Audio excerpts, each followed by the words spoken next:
புதுவையில் பணி நிரந்தரம் செய்ய கோரி ஒப்பந்த ஆசிரியர்கள் நடத்தி வரும் போராட்டம் இன்று 9வது நாளை எட்டியுள்ளது.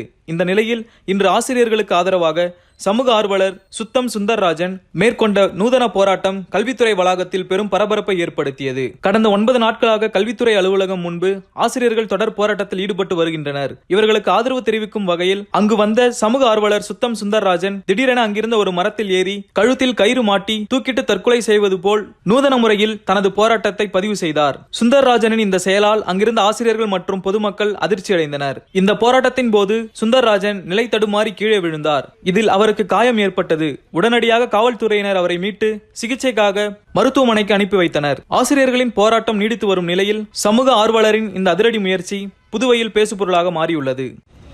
அதாவது அரசாங்கத்தில் வேலையாட்கள் இல்லைன்னா எமர்ஜென்சி வைப்பாங்க தெரியுங்களா, அந்த மாதிரி அரசு பள்ளியில் ஆசிரியர்களை வச்சிருக்கிறாங்க.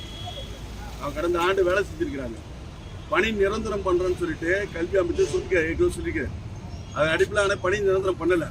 அப்படியே வச்சுன்னா 9 நாளாக போராட்டம் பண்ணிருக்காங்க. இது வரைக்கும் அரசாங்கம் எந்த விதமான பேச்சுவார்த்தையோ என்ன பண்ணணுன்றதை எதுவுமே பண்ணலை.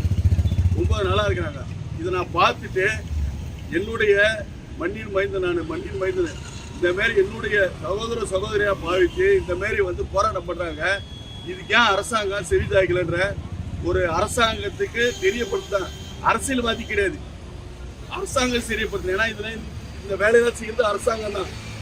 அரசாங்கத்துக்கு தெரியப்படுத்துறதுக்காக இன்னைக்கு ஒரு நாள் தூக்கில் தூங்குற போராட்டம் பண்ண தனி மனித போராட்டம். இது யாருடைய அரசியல்வாதியோ யார் தனிப்பட்ட தூண்டுதல் பேரில் என்னுடைய தனி மனித போராட்டம் சமூக ஆர்வலன்ற பேர்ல தூக்கில் தூங்கின காவல்துறை தடுத்து என்னை நிறுத்தி வச்சிருக்கேன். உங்களோட கோரிக்கை என்ன சார்? என்னுடைய கோரிக்கை என்னன்னா, இங்க 9 நாளா இருக்கிற ஆசிரியர்களை பணி நிரந்தரம் பண்ணணும்.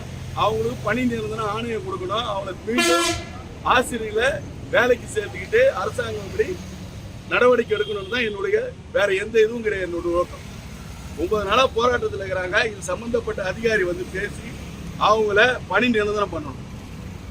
இதுதான் என்னுடைய கோரிக்கை சார்.